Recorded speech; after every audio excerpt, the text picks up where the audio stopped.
Centre pour la défense de la moralité internationale du droit. The language is French. The degree is Doctor of Humane Letters. The place is the United States.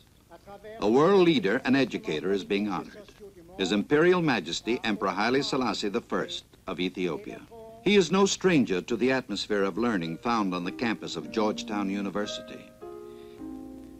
Here, students are in direct association with world-renowned scholars in the field of foreign affairs, the arts, and the humanities. Here, the inquiring mind finds nourishment.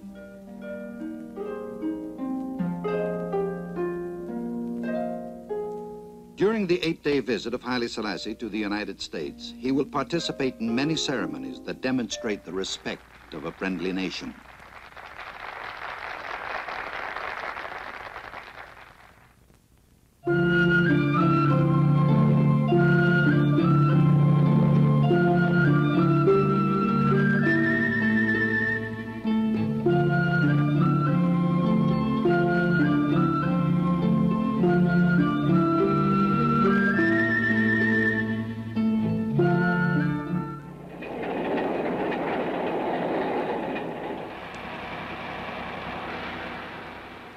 A train with several private cars carries the Emperor and his official party swiftly to Washington, D.C., the nation's capital.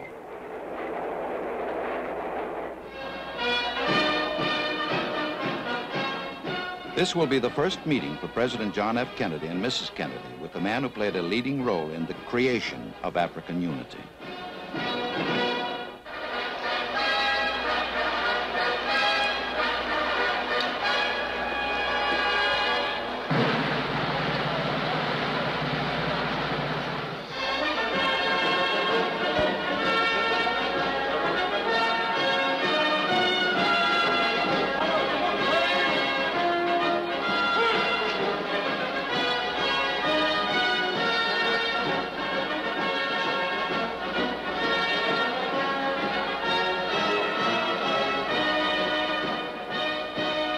Ladies and gentlemen, I know I speak in behalf of all of my fellow Americans in welcoming His Imperial Majesty back to the United States.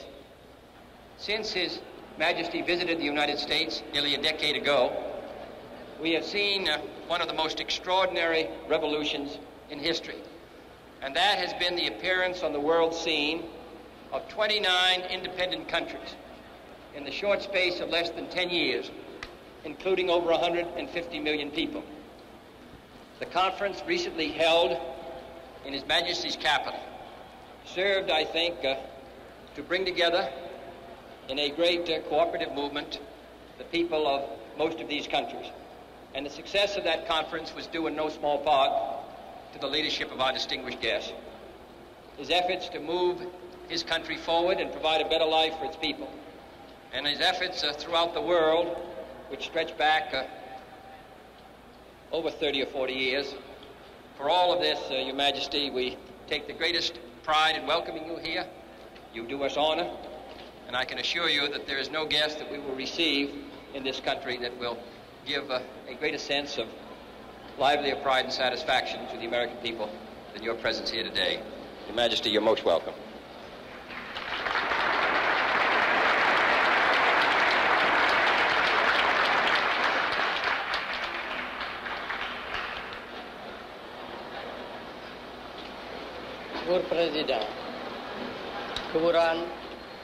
Mr. President, Mrs. Kennedy, Your Excellencies, ladies and gentlemen, I am deeply touched by the generous words of welcome which you have addressed to me, Mr. President, and by the warmth with which the American people have greeted me during the few short hours I have been in the United States.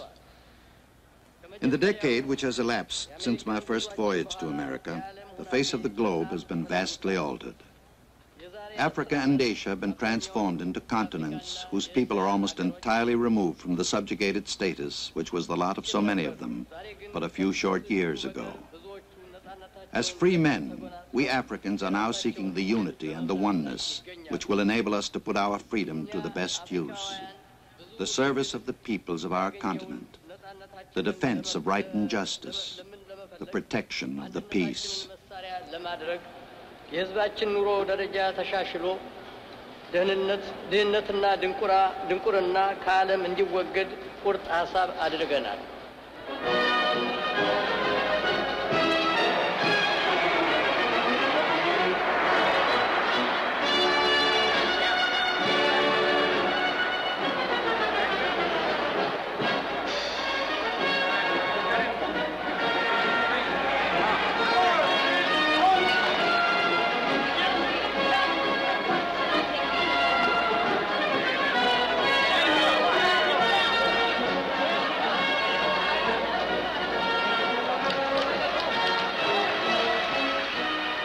A group of Ethiopian women are among the welcoming crowds.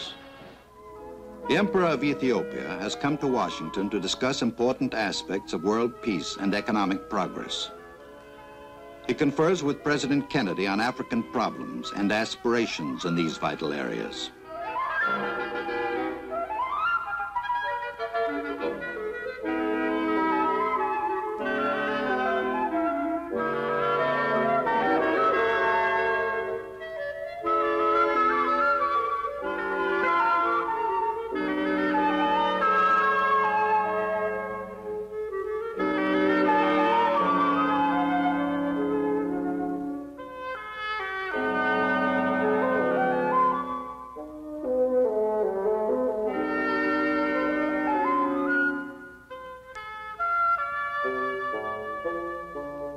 The memorial to Abraham Lincoln.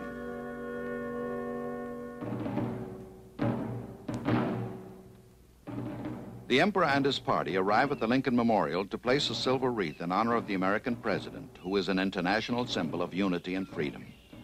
President Kennedy's Secretary of Interior, Stuart Udall, accompanies the Emperor. Included in the Emperor's party are Ras Imru Haile Selassie, Ambassador Dinke, Ethiopian Ambassador to the United States, and Ambassador Corey, United States Ambassador to Ethiopia.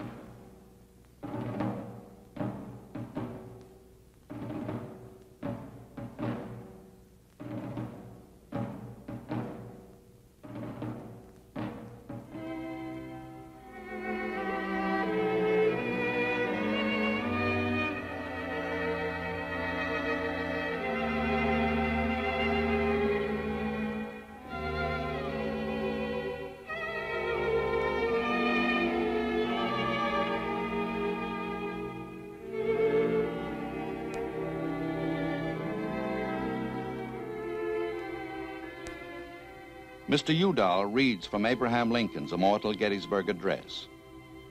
They gave the last full measure of devotion. That we here highly resolve that these dead shall not have died in vain, that this nation under God shall have a new birth of freedom, and that government of the people, by the people, for the people, shall not perish from the earth.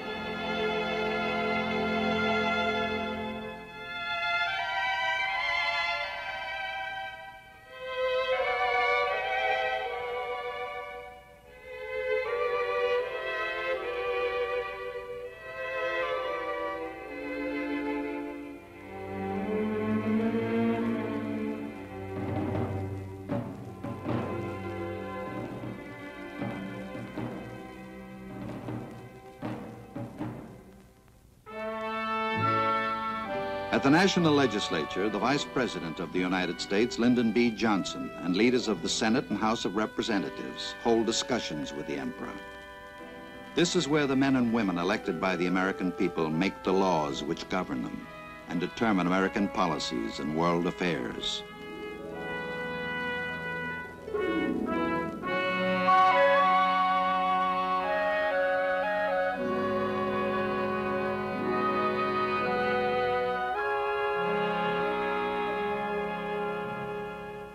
In the same room where President Kennedy holds his press conferences, the Emperor meets with over 500 representatives of the American and world press.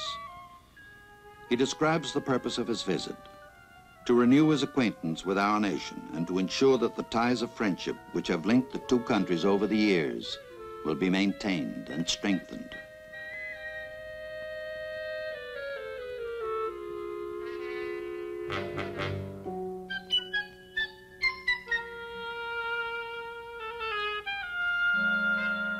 In reply to one question, the Emperor says, What interests us most in Africa today is the collaboration for the purpose of achieving unity for the benefit of Africa and as a contribution to world peace.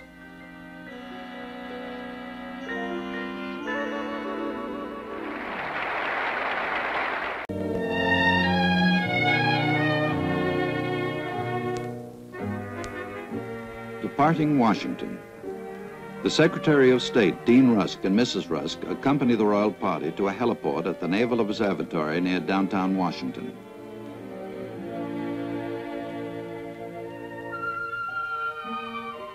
Members of the diplomatic corps pay their respects to the Emperor and members of the official party, which includes his granddaughter, Her Highness the Princess Ruth Desta.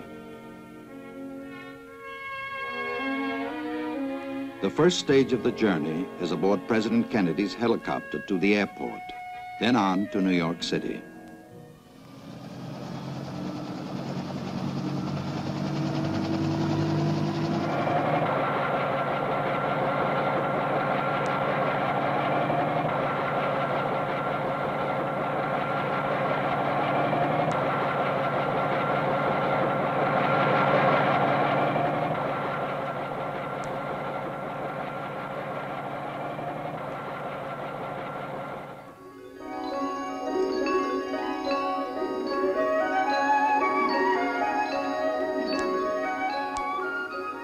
New York, America's largest city.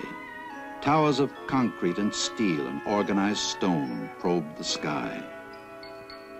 Here, knowledge and culture are available to all who seek it.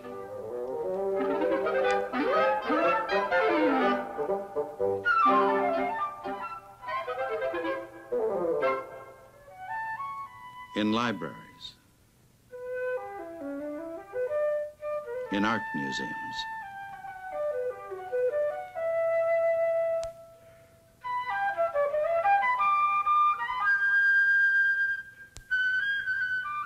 in cultural centers. Here is the library of the famed Columbia University, where Princess Ruth and many other Ethiopians have studied.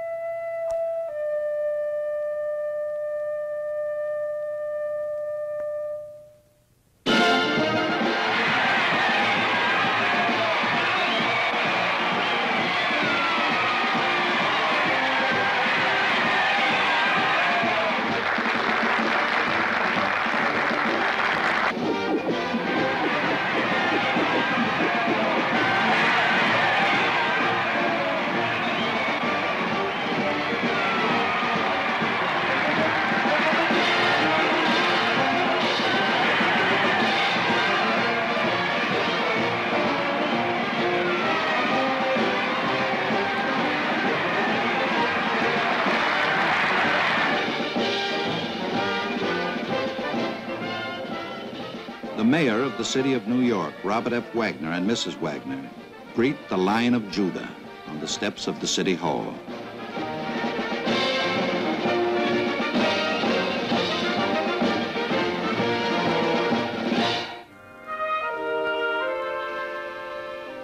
En route to the United Nations, where an open forum, nations can share the benefits of peaceful association.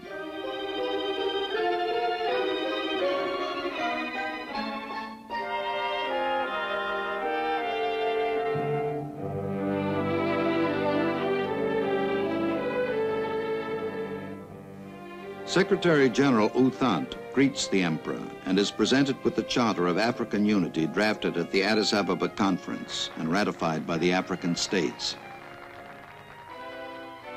From the people of Ethiopia, a gift to the United Nations, a finely carved miniature of the great obelisk of Aksum, the ancient capital of Ethiopia.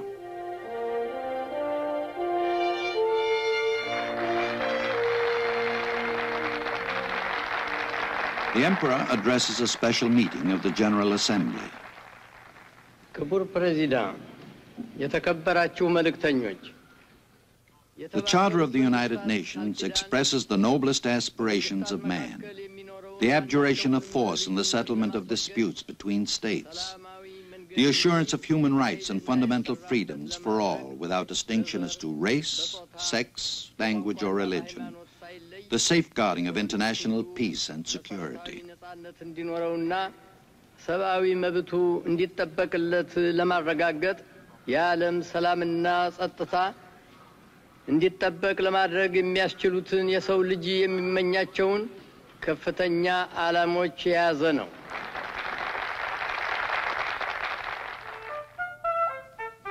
Television is another medium of communication through which millions of Americans see and hear the Emperor.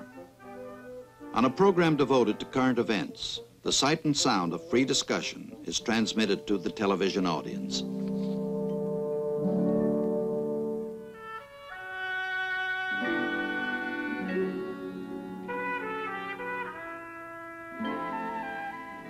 Gathered in the Emperor's hotel suite is an important resource of his country. Young people increasing their knowledge in the universities of America. One of the most satisfying moments of his tour, a face-to-face meeting with many of the Ethiopian students. In gratitude, they present him with a silver service.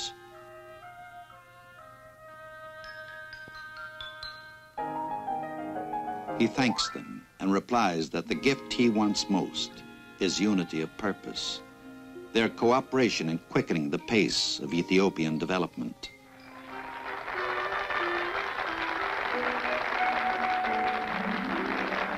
All are working toward this goal. They include Ephraim Isaac, who conducts the Harvard Graduate School Chorus.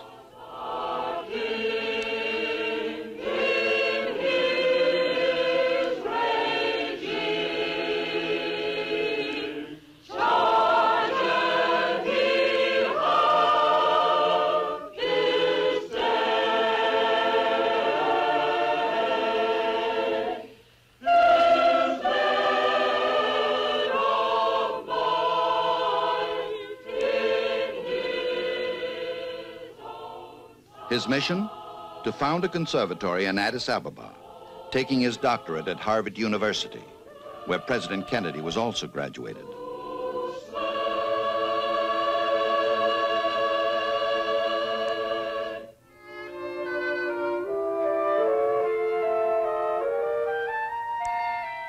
At Cornell University, Miss Abba Wolde-Selassie, a graduate nurse from Ethiopia, takes her degree in medical education so that she may go back to her country and instruct others how to teach this science.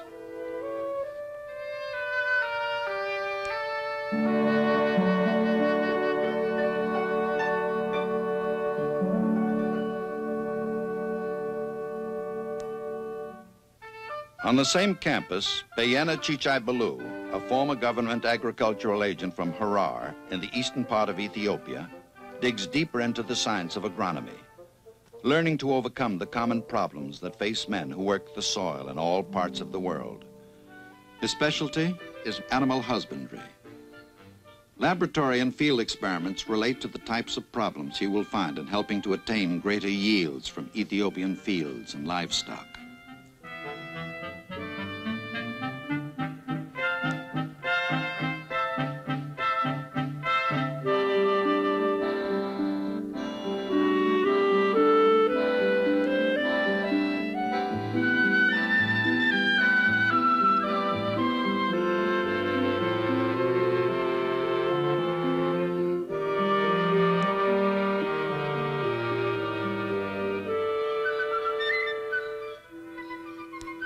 Aviation is essential to a nation like Ethiopia, with rugged terrain and isolated areas. This young man, Bayena Gulilat, is mastering the rudiments of flight at a Washington flying school, studying to be a commercial pilot, secure in the knowledge that the skills he is learning will be of importance to his country.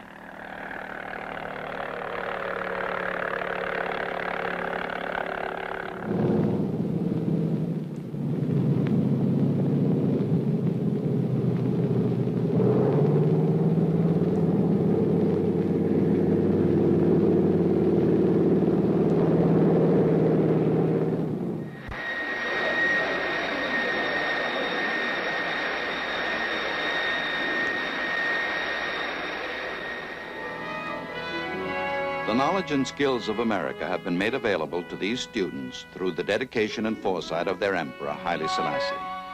His visit to the United States is brightened by their progress, and the United States has been honored by his presence.